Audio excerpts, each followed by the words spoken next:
president of VisionEdge Marketing. We help companies use data and analytics to transform marketing into a center of excellence. And today we're going to talk about opportunity scoring and how to create a schema and to use that to evaluate those opportunities in your pipeline. So as we all know, one of marketing's primary jobs is to find new customers and to bring those customers into the sales-ready process. So the very first question we always have to ask ourselves when we're going to be doing opportunity scoring is, first, what is an opportunity? And second, how do we know when it's sales ready? So an opportunity are those opportunities that we bring into the pipeline that will become potential prospects and hopefully convert into new customers. And when a company is considered sales ready will differ depending on how the marketing and sales teams agree or come to agreement or an understanding of when an opportunity becomes what we call sales ready.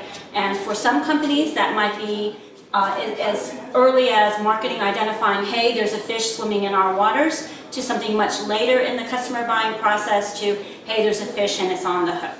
So when it comes to opportunity scoring, there's two primary criteria or dimensions, and we call those fit and behavior. So let's take a look at fit first, and then we'll talk about behavior.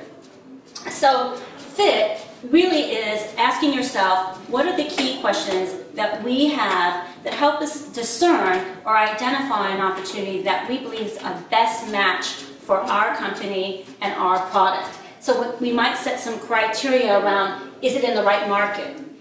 Is it the right kind of company? Are we talking to the right person or people? And do they have the right kind of problem? How close is what their problem is? How well does our product actually solve that problem? Is it a direct match, or would we have to make, is it a one-off or lots of customization?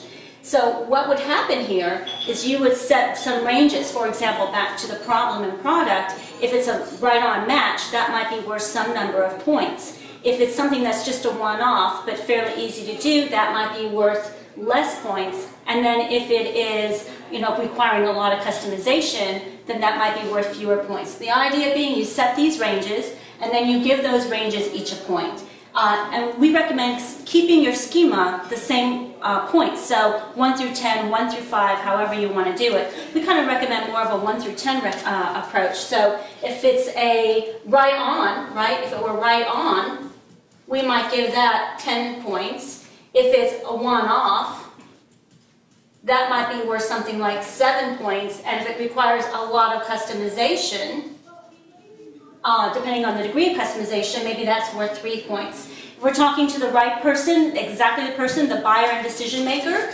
right? So if it's actually the decision maker, that might again be worth 10 points. If we're just talking to an influencer, that might again be worth something like 6 points. And if we're just talking to potentially, an interested party, that might only be worth, or an introductory person, then that might be worth 5 points, and so forth. You would set these ranges up and these points, and then as you're collecting information about the opportunity, you'll be able to determine each opportunity and its number of points when it comes to fit. Now, this is a very important part in terms of determining if it's right for you. But the next question becomes, how do we know whether or not they're in the right place when it comes to their decision? And that's when we start talking about behavior, which we'll explore next time.